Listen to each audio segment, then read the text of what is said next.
The Islamist regime in Tehran is facing the biggest challenge to its reign since the ousting of the former Shah of Iran, Mohammad Reza Pahlavi, in the Islamic Revolution of 1978. In this presentation, I shall tell you what I believe is going to happen next and what my biggest concerns are once the final confrontation is resolved.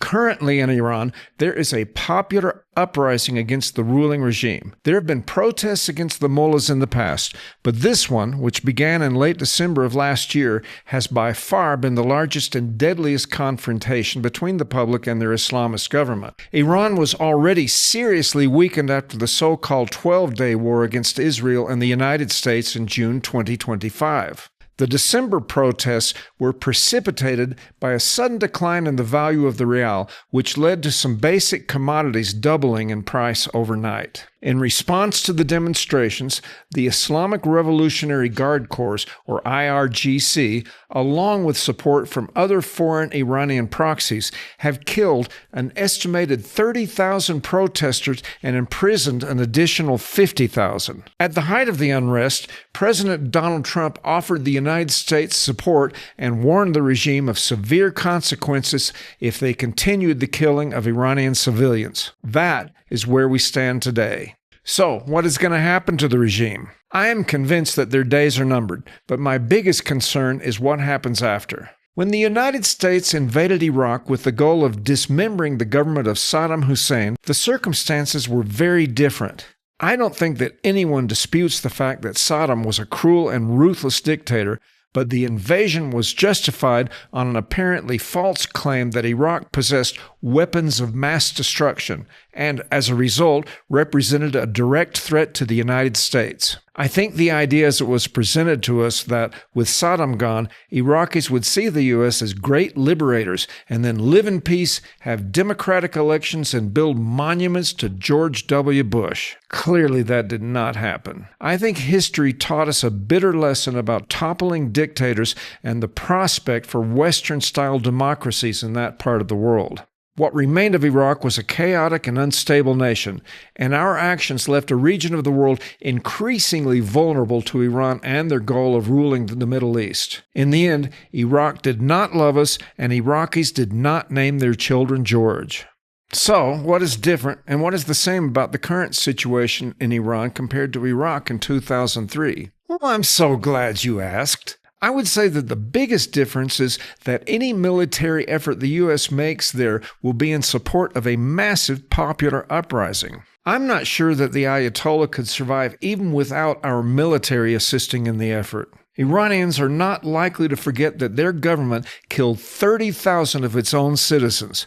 So in any case, I can't see the current regime surviving much longer. But it certainly won't be as quick and surgical as was the operation in Venezuela. Iran is much larger and militarily more sophisticated than Venezuela. This won't be a matter of removing the head of the snake and then bullying the remaining elements of the government to give in to the demands of Donald Trump.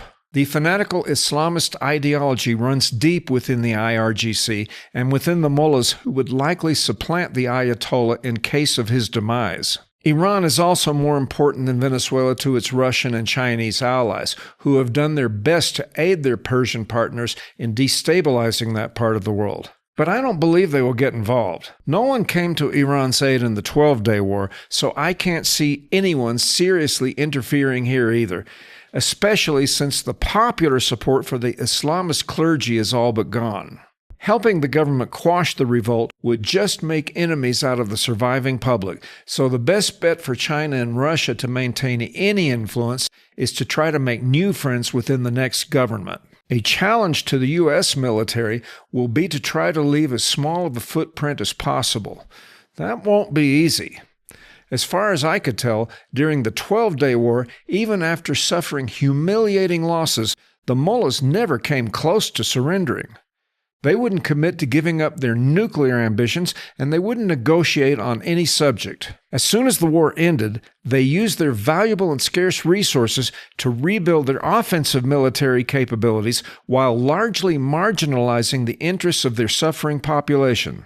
So I don't know who or how many government assets will have to die before someone waves the white flag, if they ever do. That, by the way, is precisely why it was so vital to keep nuclear weapons out of their hands. I don't believe they would have shown any slowness to use those weapons in the current conflict if it would further the cause of Islamist domination. It would seem that the term mutually assured destruction carries little weight with that kind of fanaticism. That is also why, even among the many who recognize the short-sightedness of our efforts in Iraq and Afghanistan, it is felt that it is worth the risk to end the regime and to give the Iranians a chance to forge a different path to the future. It is that unknown path that should concern everyone. So, what is going to happen next? I can only speculate, and much of my speculation can be fairly described as optimistic. But I don't believe anything will happen before the Winter Olympics in Italy are over. It would just give the inevitable protests against the United States a wider audience at an international sporting event. Also, the aircraft carrier Gerald R. Ford is still a few days away from reaching the area. The protests in the street are ramping up again. Beyond that, I really don't know what will precipitate the beginning of kinetic action by the United States forces. I assume that they shall try to take out the known missile assets and radar installations. The military forces loyal to the regime shall have to be dealt with. Much of our effort will be reactive, trying to protect our forces and our allies from other missile and drone attacks. There should be extraordinary care from our side to limit casualties to the civilian population. It won't look good if by liberating the country we end up killing thousands of innocents. Like I said, I am looking at this from what I hope isn't an overly optimistic point of view. I still don't know what it will take for the regime to surrender. At any rate, the big question will be what happens after the fall of the Ayatollah. Who knows who might emerge from that mess to control the nation? The only name publicly thrown around is that of Reza Pahlavi, son of the previous Shah of Iran, Mohammad Reza Pahlavi. I am still not convinced that he will be capable of containing the situation for the long term. I am guessing that a multitude of political factions of all persuasions will emerge as the race to control the country becomes reality. You can imagine that there could be a you snooze, you lose attitude toward the opportunity that the disappearance of the old regime provides. Iran will be an enormous prize for whoever comes out on top. And my guess is that the Russians and the Chinese may already have their candidates in place. It may seem counterintuitive, but there is no guarantee that all of Iran will love the United States, even if we turn out to be the straw that finally breaks the back of the current regime. I'm not sure process is the word I'm really looking for, but somehow the citizens shall have to determine what kind of government they will have. We should get whatever we can for our help, like maybe some military bases, and I assume we shall have some influence over who we would like to see take control. But we should not try to install an obvious puppet into power. Iran has never had a stable Western-style democracy. Not before, and certainly not after the 1978 revolution.